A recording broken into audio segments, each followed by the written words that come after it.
أعوذ بالله من الشيطان الرجيم بسم الله الرحمن الرحيم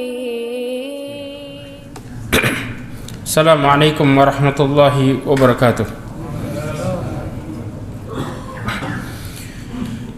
إن الحمد لله نحمده ونستعينه ونستغفره ونستهديه ونعوذ بالله من شرور أنفسنا ومن سيئات أعمالنا. من يهده الله فهو المهتد ومن يضلل فلن تجد له وليا مرشدا. أشهد أن لا إله إلا الله وحده لا شريك له وأشهد أن محمدا عبده ورسوله. بلغ رسالة وأدى الأمانة ونصح الأمة وتركها على محجة البيضاء ليلها كنهارها لا يزيغ عنها إلا هالك. أما بعد، معاشر المؤمنين رحمني ورحمكم الله جميعا. Alhamdulillah, kita bersyukur pada Allah Subhanahu wa Ta'ala dengan begitu banyak kenikmatan, dan di balik kenikmatan yang kita selalu bersyukur dengan sebaik-baiknya, Allah akan karuniakan kepada kita kesabarannya. Karena orang-orang yang mereka bersyukur, mereka melakukan bersamanya kesabaran.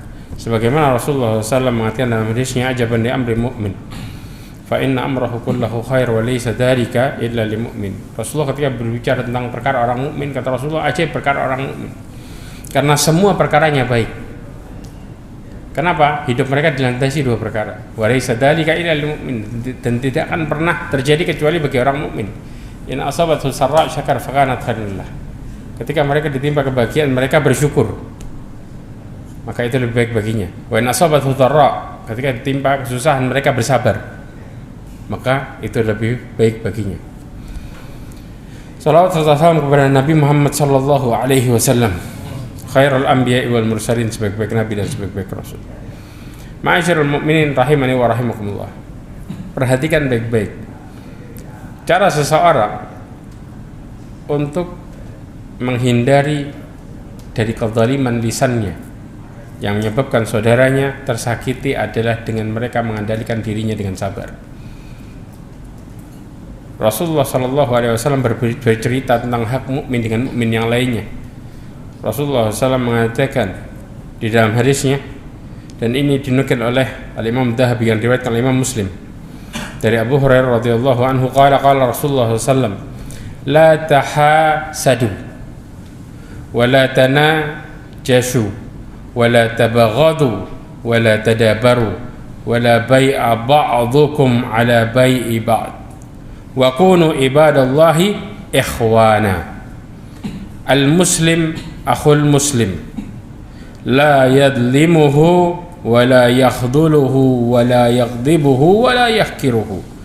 At-taqwa hahuna, yushiru ila sadrihi 3 marrat, bihasbi imri'in minal syarri ay yahkira akhahul muslim. Kullu muslim ala muslim haramun damuhu wa maluhu wa irduhu. Rawahu Muslim. Ma'asyiral mu'minin rahimani wa rahimakumullah. Pertama, Rasulullah SAW mengatakan, kata Rasulullah, la tahasadu, janganlah kalian saling iri, hasad, dengki. Kenapa? Syekhul Islam Ibnu Taimiyah dalam Majmu'ul Fatawanya jilid ke-10 menjelaskan, al-hasad huwal bughdu wal karahiyah lima yarahu min husni halil mahsud. Orang yang hasad, yang iri, yaitu membenci, ya, wal karahiyah, dan tidak suka, ya, terhadap keadaan baik yang ada pada orang yang dia iri. Maka orang ketika saudaranya dalam kondisi baik, dia pun, bahkan para ulama yang lain mengatakan ya, iradatu zawal nikmah. Naudzubillah min dzalik. Dia berharap nikmat yang ada pada saudaranya hilang. Makanya lihat ya, orang-orang yang hasud, naudzubillah, mereka berusaha dan membenci bahkan setiap kebaikan, nasihat dan lain sebagainya, semua mereka anggap jelek karena sudah ada hasud dalam hatinya. Dan ingat ya ikhwah, salah satu penyebab hasad, salah satunya terkadang orang-orang yang menuntut ilmu. Tapi yang bagaimana? Ya, Imam Malik menjelaskan, seorang yang menuntut ilmu, yang menginginkan menunjukkan dirinya dengan berdebat, siapa dirinya, maka akan menjadikan hatinya keras serta menjadikan hatinya dengki, iri, hasud. Makanya kalau kemudian orang baru belajar, kemudian ilmunya dipakai buat debat, hati-hati.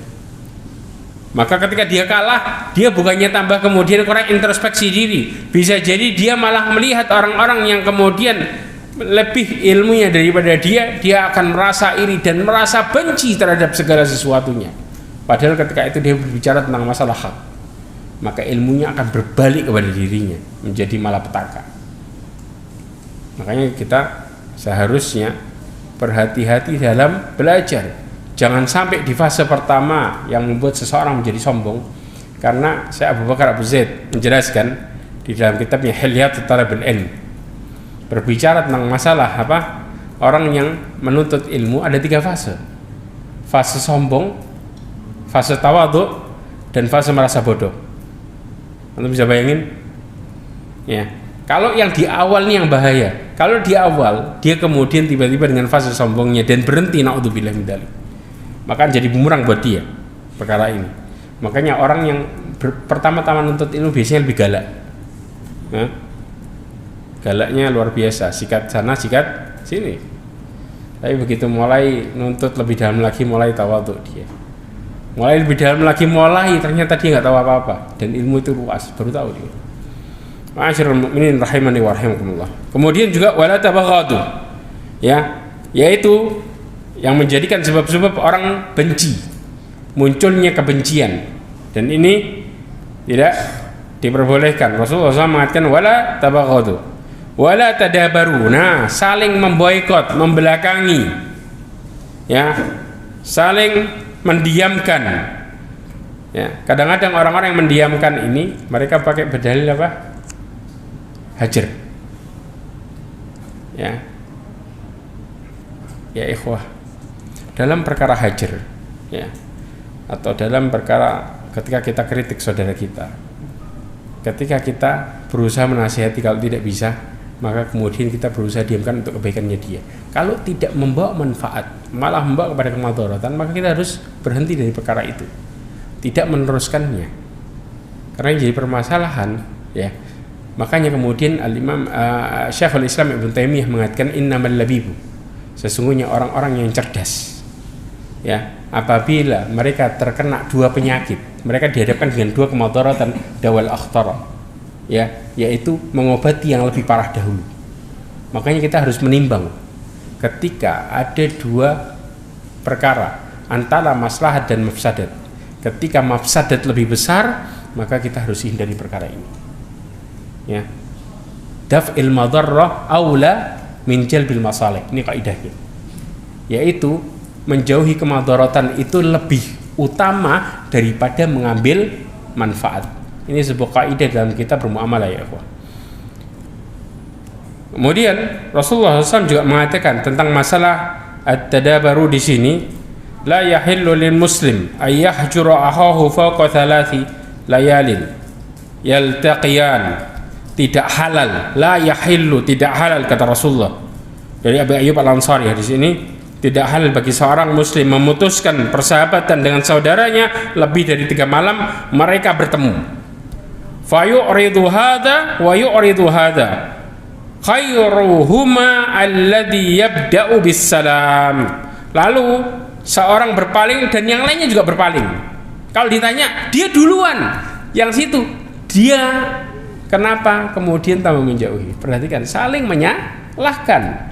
Maka mana yang terbaik? Yang mulai salam duluan. Kita nggak bicara yang salah ataupun nggak bicara yang didolimi. Yang mulai salam duluan itu yang terbaik. Ya, karena kita bermuamalah karena Allah ya ikhwah, bukan karena orangnya. Makanya sering seseorang kecewa dalam perkara muamalah karena mereka salah niat. Rasulullah SAW mengatakan dari alamat tanda seseorang merasakan nikmatnya iman, wa alla yuhibbul mar'a wa ayyuhibbul mar'a la yuhibbuhu illa lillah, dan tidaklah seseorang mencintai orang lain dia mencintai kecuali karena Allah Subhanahu wa taala. Ini caranya, dan ini yang harus terjadi dalam perkara kita muamalah. Kemudian wala bai'a ba'dukum ala ba'd, dan ini juga dilarang ya, dan janganlah kalian menjual di atas jualan saudaranya. Contoh, ada seseorang yang kemudian mereka berjualan, lagi transaksi, dilihat harga tetangganya mahal, dia langsung nimpali, saya lebih murah dengan harga segini. Itu haram. Itu haram ya ikhwah. Kalau toh kita mau dapat untung sebesar apapun, Allah akan tarik keuntungan tersebut. Makanya dalam kaidah jual beli Rasulullah SAW mengatakan al-bayyi'ani bil khiyar ma lam yatafarraqa. Jual beli itu ada pilihan selama mereka belum berpisah. Fa in sadaqa wa bayyana burika fi bai'ihim.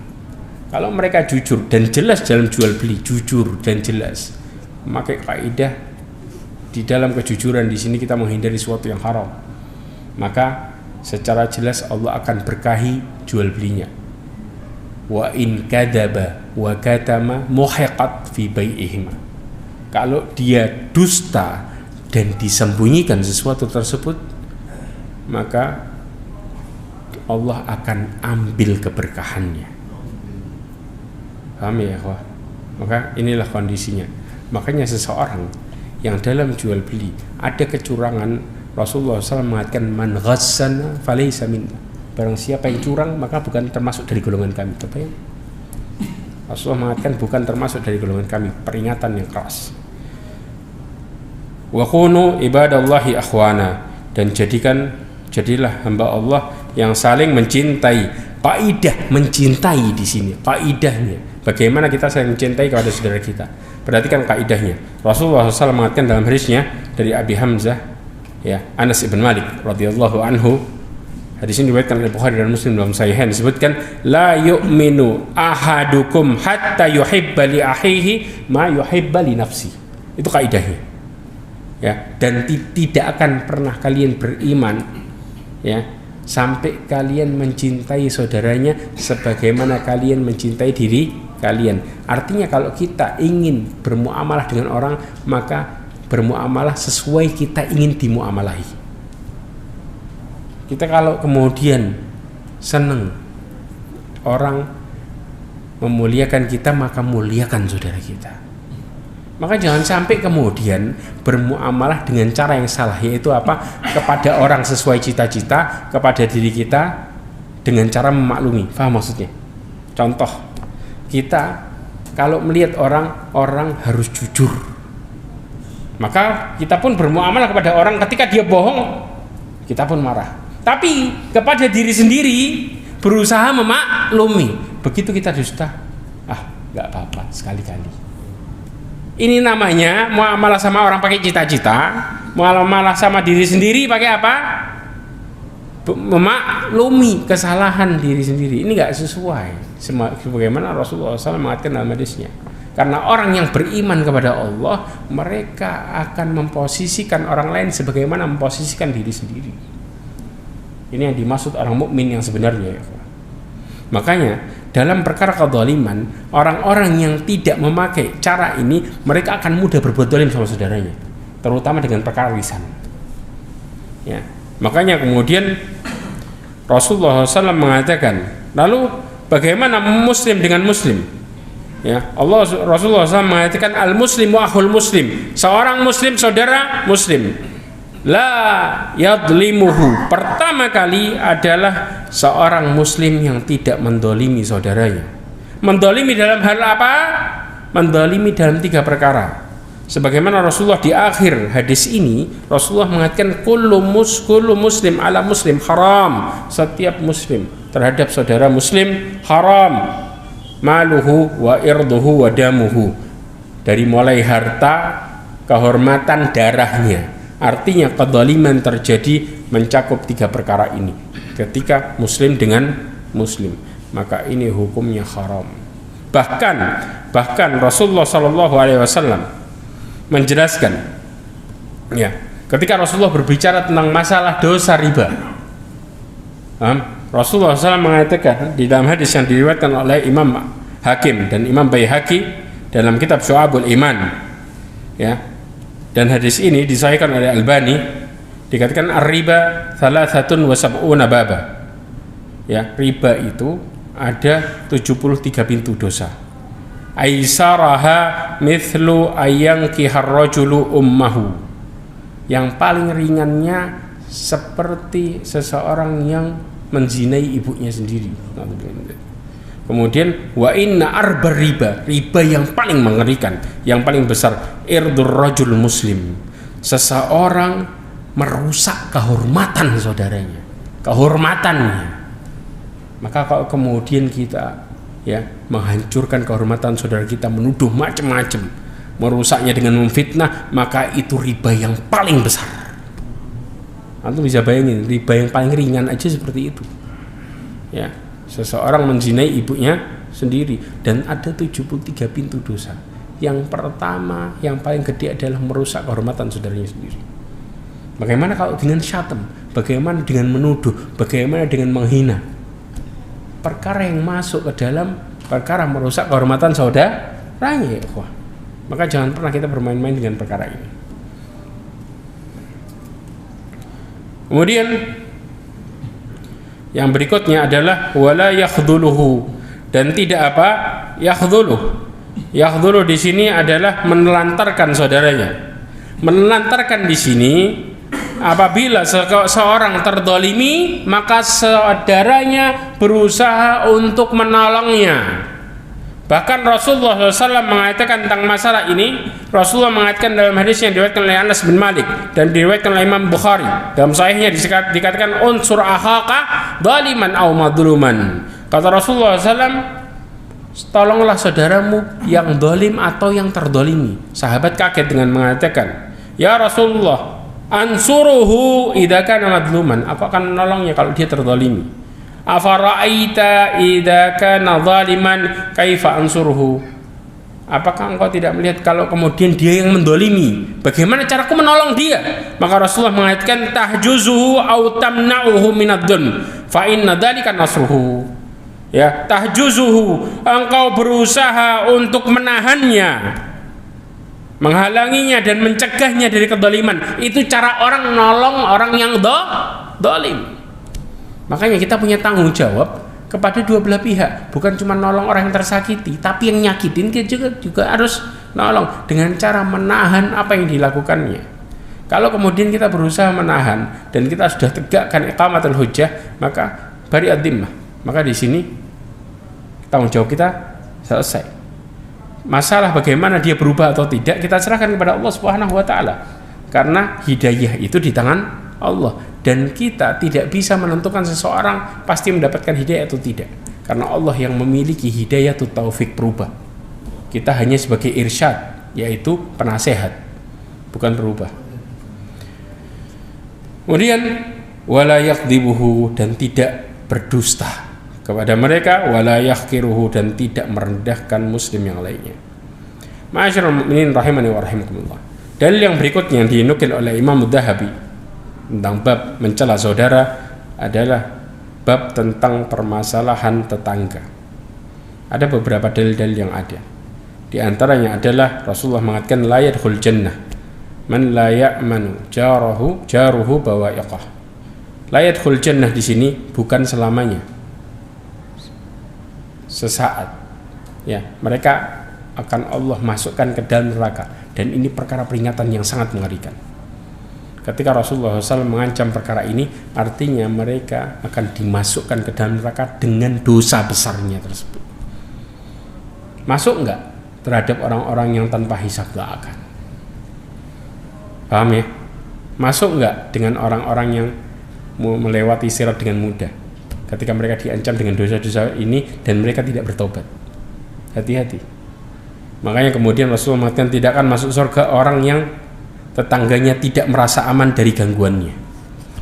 Nanti saya akan ceritakan tentang berapa doabit kita terhadap masalah tetangga, bagaimana kezaliman itu terjadi dan bagaimana kita harus bersikap sama orang yang mendolimi, ya, yaitu tetangga kita yang mendolimi atau kita yang kemudian ketika zalim, naudzubillah min dzalik. Dua belah pihak ini memiliki hal-hal yang harus diperhatikan. Di antara kezaliman sesama muslim, yaitu menjadikan tetangganya terusik. Bahkan Rasulullah SAW lebih keras lagi. Al-Imam Dhahabi menukil hadis yang lainnya dari Abu Shuraih radhiyallahu anhu bahwasanya Nabi sallallahu alaihi wasallam bersabda, "Wallahi la yu'min." Sampai Rasulullah mengatakan 3 kali. "Wallahi la yu'min." Demi Allah dia tidak beriman. Demi Allah dia tidak beriman. Demi Allah dia tidak beriman. Qila wa man ya Rasulullah? Sahabat kaget mengatakan, "Siapa?"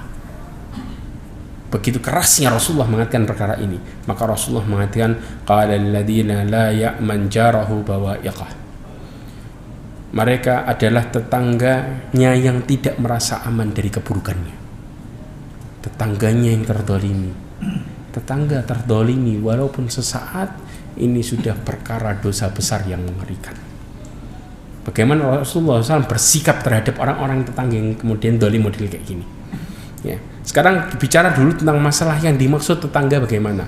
Para ulama ya mendefinisikan tetangga dengan berbagai macam definisi. Di dalam Kitabul Mughnil Muhtaj, kemudian Hasyah Ibn Abidin dikutip ada beberapa pengertian. Yang pertama, yang rumahnya menempel dengan dinding rumah kita. Ini disebut dengan tetangga. Bahkan Aisyah radhiyallahu anha berkata ketika bertanya kepada Rasulullah, "Ya Rasulullah, innali jarain fa ila ayyuhuma uhdiya?" Qala ila aqrabihima minka baban. Wahai Rasulullah, sesungguhnya aku memiliki 2 tetangga. Kepada siapa dari keduanya yang aku memberikan hadiah? Aku berhak memberikan hadiah kepada siapa? Kata Rasulullah SAW, kepada yang pintunya lebih dekat kepadamu.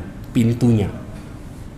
Maka tangga yang nempel, yang dekat sama pintu keluar kita, maka itu yang kemudian lebih berhak untuk diberikan hadiah dari diri kita. Kemudian pengertian yang kedua adalah jamaah salat masjid yang sama dengan kita. Ini ulama mengartikan tangga yang seperti ini. Kenapa?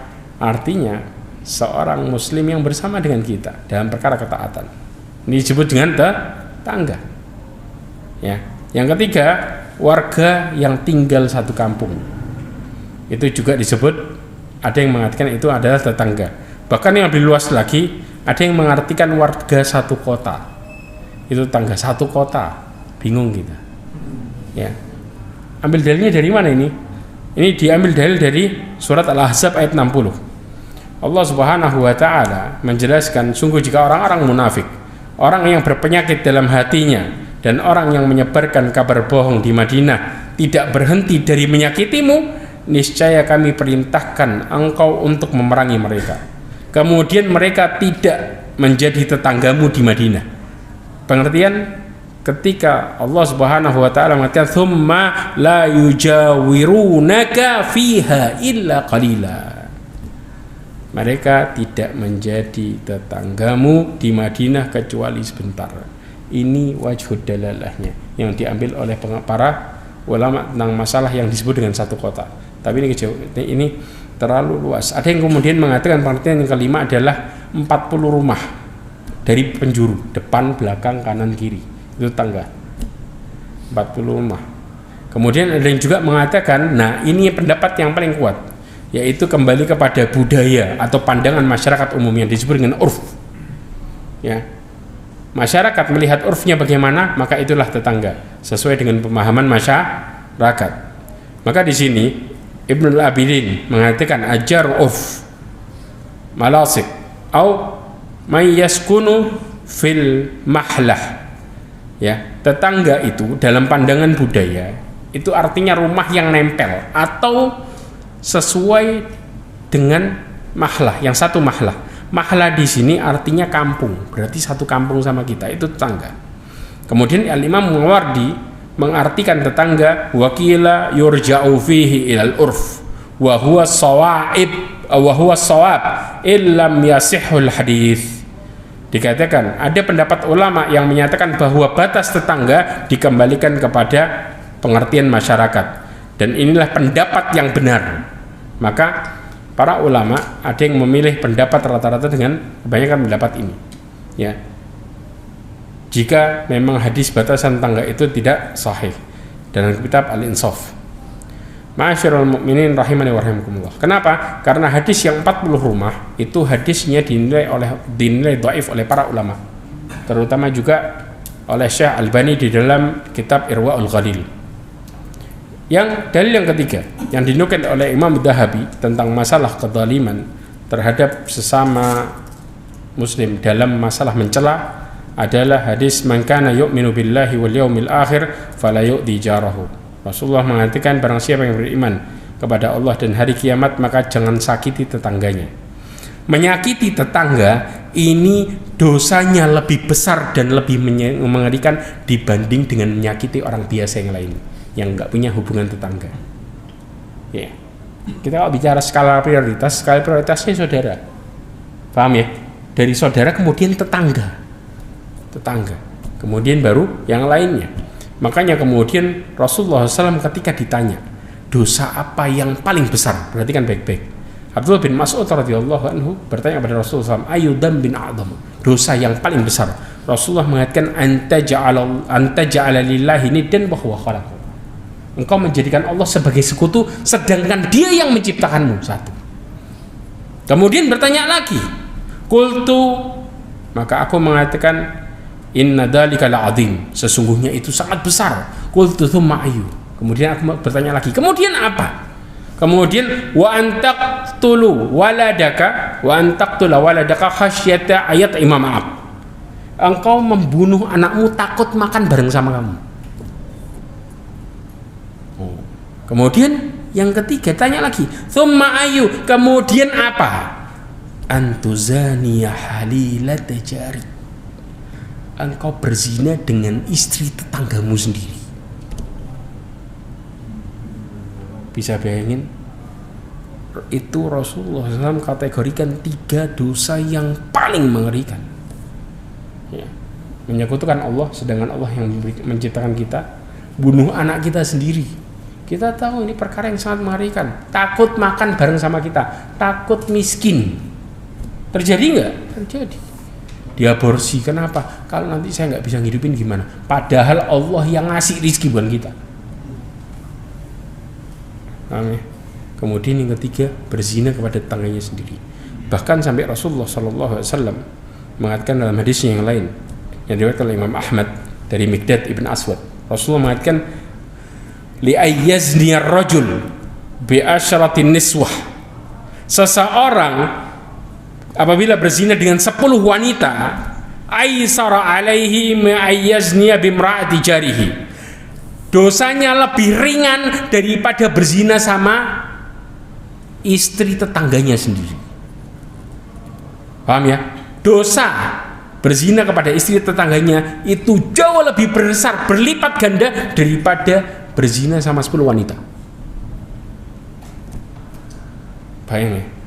Kemudian sama kondisinya, wa ayyasriqar rajul min asyrata abyad, seseorang mencuri dari 10 rumah, aisara alaihi min ayyasriqa min jarihi, lebih ringan dosanya daripada mencuri dari tetangganya sendiri. Antum nyuri 10 rumah macam-macam, yang penting di luar daerah, itu lebih enteng dosanya. Artinya dosa besar, sangat mengerikan dibanding dengan antum nyuri tetangga 1 orang aja, hatta barang kecil, lebih mengerikan. Paham ya di sini ya? Bagaimana kemudian tetangga, makanya kemudian larangan keras ketika sampai tetangga nggak kuat sama lisan kita. Kadang-kadang ngomongnya halus pelan tapi nyelkit. Sama kondisinya ya. Makanya kemudian coba perhatikan baik-baik. Rasulullah SAW mengatakan dalam hadisnya, ya, kata Rasulullah SAW diriwayatkan oleh Al-Imam Ad-Dhahabi. Imam Ad-Dhahabi menukil hadis ini dengan mengatakan wa anna A'mash an Abi Yahya maula Ja'dah qala sami'tu Abu Hurairah radhiyallahu anhu yaqul, aku mendengar Abu Hurairah mengatakan, qila ya Rasulullah inna fulanah, sesungguhnya fulanah berarti seorang wanita ya, tusalli lailan wa tasumun nahar, salat malam puasa di siang harinya. Kebayang antum? Wa fi lisanihi syai'un yu'di jiranaha wa salitah, ya, dan di dalam lisannya ada sesuatu yang menyakiti tetangganya sendiri, dan apa? Salitoh, nyelekit. Tahu nyelekit? Panas tuh, tajam, ya, kalau kita bilang tajam lisannya. Maka apa yang terjadi? Faqala la khaira fiha hiya finnar. Rasulullah mengatakan tidak ada kebaikan bagi dia sama sekali. Salat malam, puasa, nggak ada kebaikan bagi dia masuk neraka. Nyelekit, nyakitin, nggak pakai fisik loh ya, lisan. Maka kata Rasulullah tidak ada kebaikan bagi dia. Kenapa? Ibadahnya percuma. Makanya lihat kasus seorang wanita, ini tetangga, orang wanita yang kemudian nyakiti kucing. Anda bisa bayangin? Rasulullah mengatakan dakhalatil mar'atun nar fi hirrah, seorang wanita masuk neraka gara-gara kucing. Padahal dikisahkan wanita ini taat sama Allah luar biasa, salat malam, ya, nggak dia tinggalkan. Tapi ketika dia menyakiti kucing, tidak dikasih makan, diadab, tidak dilepaskan supaya memakan dari apa yang ada binatang-binatang yang di tanah, maka dia masuk neraka gara-gara gitu. Anda bisa bayangin? Dengan ini tetangga. Bahkan Rasulullah SAW berbicara masalah tetangga, kata Rasulullah SAW, mazala Jibril yusini bil jar hatta dhanantu annahu sayuwarrithuni. Malaikat Jibril itu bolak-balik ngomong sama Rasulullah, tetanggamu, terus sampai Rasulullah mengatakan, Jibril masih nasihati aku tentang tetanggaku sampai aku kira tetanggaku bakal mewarisiku. Anda bisa bayangin? Karena saking luar biasanya perkara tetangga sampai malaikat Jibril terus ngomong kepada Rasulullah, tetanggamu, sampai dikira tetangganya jadi ahli waris. Ya, karena perkara yang sangat keras tentang perkara ini. Ya, maka kemudian nggak akan pernah bahagia seseorang yang kemudian mudah menyakiti tetangganya begitu saja. Ma'asyiral mu'minin rahimani wa rahimakumullah. Bahkan seorang yang mencela tetangganya sampai tetangganya tersakiti dan merasa tidak aman, halal bagi kita nyela dia. Seorang yang mencela tetangganya, membuat tetangganya tidak aman, ya, sampai dia terusik dan merasa, ya, tidak merasa aman dengan tetangganya sendiri, maka halal bagi orang mencelanya. Halal. Kenapa? Perhatikan hadis Rasulullah SAW. Rasulullah SAW menjelaskan ini dari Abu Hurairah radhiyallahu anhu, ya, yang diriwayatkan oleh Imam Abu Dawud, ya, kemudian Syekh Albani mengatakan hasan sahih. Dijelaskan, qala jaa rajulun ila Nabi sallallahu alaihi wasallam yashku jarahu. Datang seseorang kepada Nabi SAW dan kemudian mengeluh tentang tetangganya sendiri. Apa keluhannya? Faqala idhab fasbir. Bagaimana kezaliman tetangganya? Rasulullah memberikan solusi apa? Pergi engkau, pulang, sabar. Fa'atahu marratain. Datang lagi yang kedua kalinya.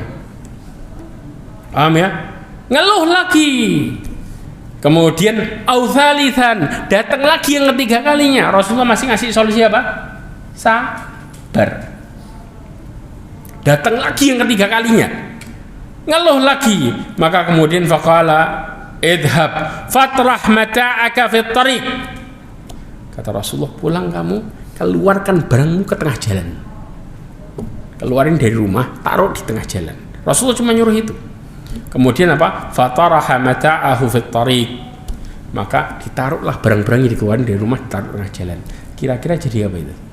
Pusat perhatiannya orang, betul enggak? Kalau sudah kayak gitu orang tanya kan, kenapa? Nah, di sini jawabannya. Begitu kemudian terjadi faja'alan nas yas'alunahu, maka orang tanya sama dia terus tiap lewat, kenapa, dan subhanallah fayukhbiruhum khabarahu faja'alan nas yal'anunahu fa'alallahu bihi fa'ala faja'a ilaihi jarahu faqala lahu irji la tara minni syai'an takrahu. Dikatakan, maka apa yang terjadi? Maka setiap diceritakan sama orang, ditanya, diceritakan kasusnya, orang setiap dengar dilaknat tetangganya, dengar lagi dilaknat tetangganya. Antum bayangin dapat laknat dari berapa orang? Sampai tetangganya sendiri kemudian akhirnya apa? Maka Allah akan melakukan hukuman kepadanya sesuai dengan laknatnya orang tadi. Paham ya? Tetangganya dihina, dan Rasulullah memang menyuruh itu supaya menjadikan pelajaran karena kedoliman yang berulang-ulang.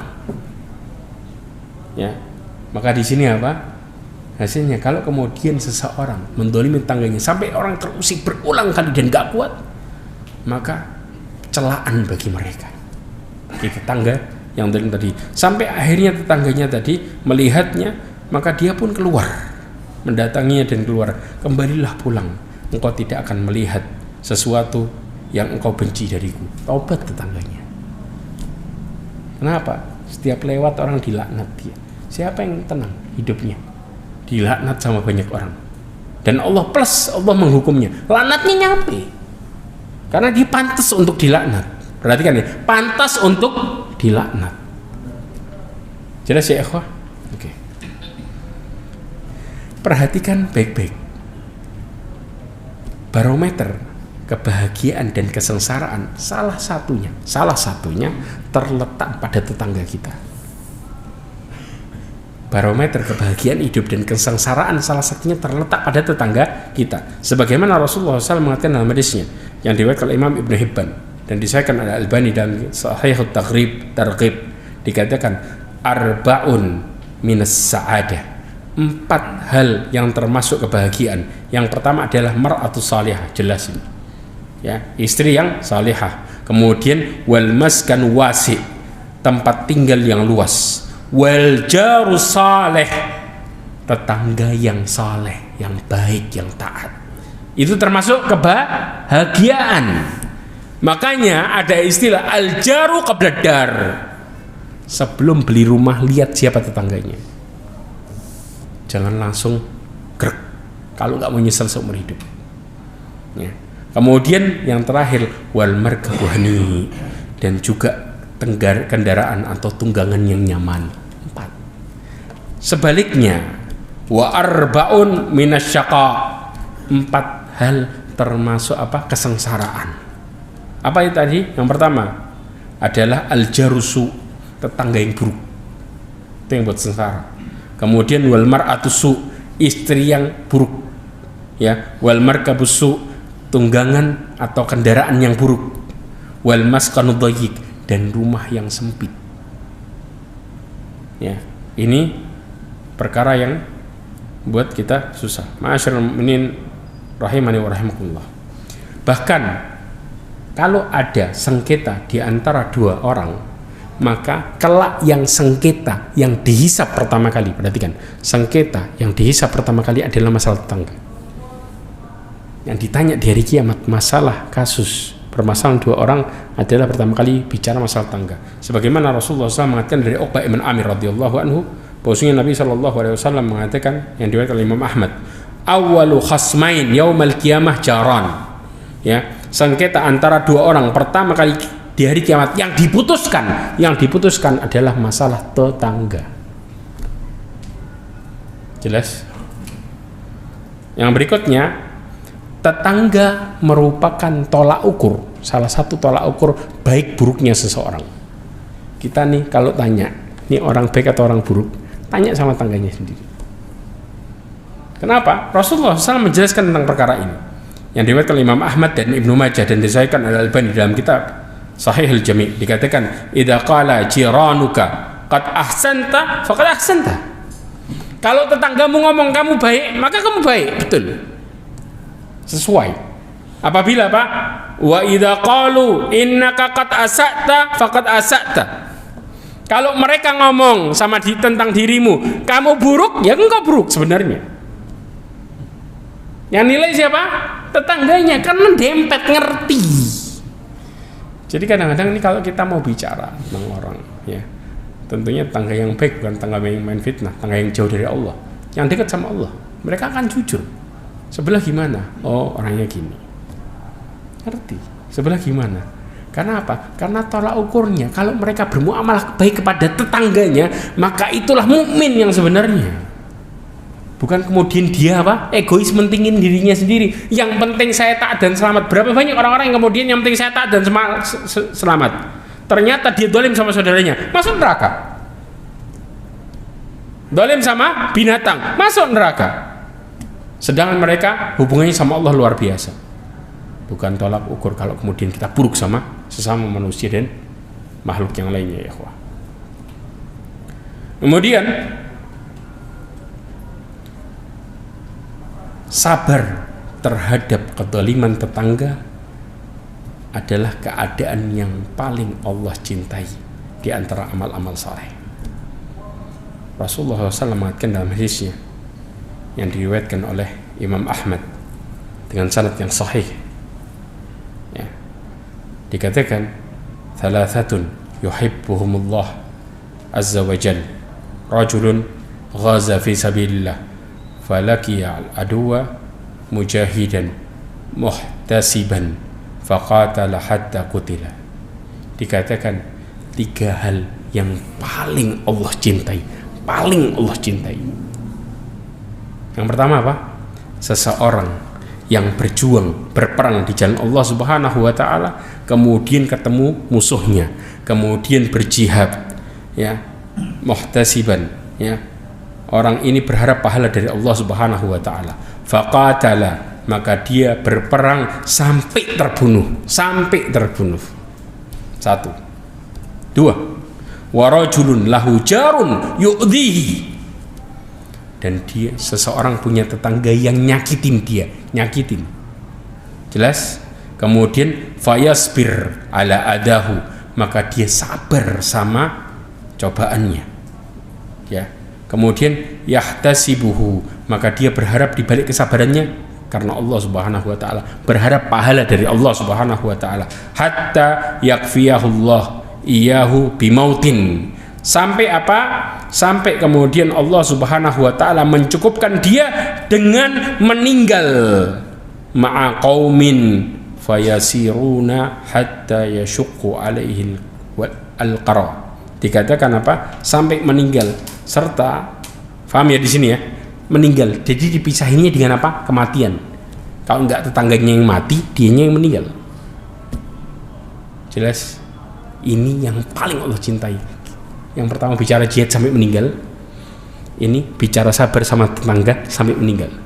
Yang ketiga adalah serta seseorang bersama satu kaum lalu berjalan sampai dia merasa capek atau ngantuk, au nu'asan fayanziluna fi akhir lail, kemudian apa, maka orang yang berjalan kepada dia itu, ya, berhenti di akhir malam.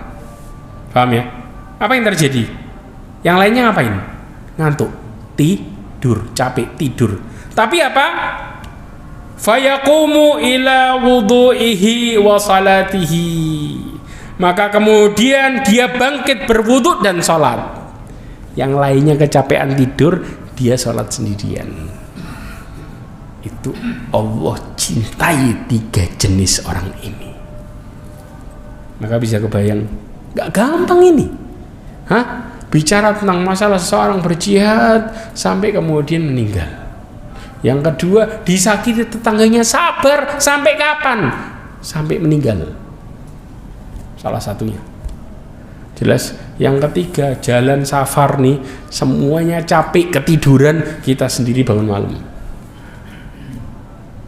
Nah, ini perkara yang sangat luar biasa. Kemudian ya ikhwah, saya tutup dengan hadis ini. Ya. Ingat Kalau kita tidak mau berbuat zalim dengan tetangga kita dengan lisan dan sebagainya, jaga tetangga kita. Perkara termasuk menjaga tetangga kita, memperhatikan kondisi mereka. Tentang apa? Tentang bagaimana kehidupan mereka. Apakah mereka lapar? Ataukah mereka termasuk orang yang kenyang? Karena Rasulullah mengatakan, laisal mu'min alladhi yashba'u wa jaruhu ja'iun ila jambihi. Kata Rasulullah, bukan mukmin sejati seseorang yang dia kenyang sedangkan tetangganya lapar. Bahkan Syekh Albani dikatakan bahwa haram bagi seorang yang kaya membiarkan tetangganya dalam kondisi lapar. Kita bicara, Ustaz, tetangga saya zalim. Ingat, Rasulullah mengatakan tahabu. Kalian saling bertukar hadiah, kalian akan saling mencintai. Makanya kalau kemudian ketika kita mempraktekkan firman Allah, idfa billati hiya ahsan, balaslah dengan cara yang terbaik. Fa idzal ladzi bainaka wa bainahu adawah ka'annahu waliyyun hamim. Kalau engkau ada permusuhan dengan dia, maka dia akan menjadi sahabatmu yang paling setia. Orang bisa dapat hidayah terkadang ketika kita membalas dengan cara yang baik. Tetangga kita zalim sama kita, kita kirimi, perhatikan. Dia lapar mungkin. Kalau orang lapar, apa yang terjadi? Akal sehatnya nggak berjalan. Makanya dikatakan apa? Kadal faqru ayakunul kufur. Hampir-hampir kekafiran kemiskinan itu bisa menjadi orang menjadi kafir. Kenapa? Berapa banyak orang jual agamanya gara-gara masalah perut? Ya, maka kondisi ini kalau kemudian kita memperhatikan tetangga kita sesuai kemampuan. Sampai Rasulullah SAW mengatakan kepada Abu Darda, kalau engkau masak banyakin kuahnya. Paling enggak kuah loh, kebayang enggak? Kuah kirim. Paling tidak, perkara artinya kebaikan sekecil yang kita bisa mampu lakukan, maka ini yang bisa membuat tetangga jadi baik. Bahkan sampai Rasulullah mengatakan bukan orang yang beriman yang sejati membiarkan mereka kemudian lapar. Bahkan sampai Syekh Albani mengatakan wajib memberikan makanan kepada tetangganya untuk cukup mengenyangkannya, cukup mengenyangkan, bukan berlebihan. Paham ya? Kemudian juga wajib memberikan pakaian kepada tetangganya jika tidak mempunyai pakaian, dan seterusnya dengan kebutuhan pokok-pokok. Ya, buat makan sama yang bisa dipakai. Makanya sering terjadi hasad dan sering terjadi permasalahan karena timpangnya jauh. Rumah kita mewah, ya, di atas tetangga kita begitu hujan dapat cuma cipratan airnya tok, ya, dapat cipratan air, kemudian mereka tidak pernah mendapatkan perhatian kita. Ini namanya kedzaliman. Kita mengatakan saya nggak berbuat apa-apa, tapi airnya talangnya sampai ke tetangga kena, karena rumahnya di atas yang tetangganya di bawah gini. Anda bisa bayangin kalau hujan ketampas kena tetangganya, tapi kemudian kita diem tidak berbuat apa-apa dengan alasan saya nggak mendolimi. Ini kedzaliman namanya. Kalau kita tidak perhatian kepada mereka sampai timpang kehidupannya, maka kita bukan mukmin yang sebenarnya, bukan mukmin yang sejati. Na'udzubillah min dzalik. Maka perhatikan baik-baik, bermuamalah karena Allah. Ini kuncinya ya ikhwah. Mudah-mudahan dengan semua ini Allah menjaga lisan kita, Allah menjaga perilaku kita, dan Allah menjaga hati kita, dan mudah-mudahan Allah Subhanahu wa taala menjauhkan kita dari kedzaliman, dan mudah-mudahan Allah Subhanahu wa taala menutup hidup kita semua dengan husnul khatimah. Subhanakallahumma wa bihamdika asyhadu an la ilaha illa anta astaghfiruka wa atubu ilaik wa akhiru da'wana alhamdulillah wallahu a'lam bissawab. Wassalamualaikum warahmatullahi wabarakatuh.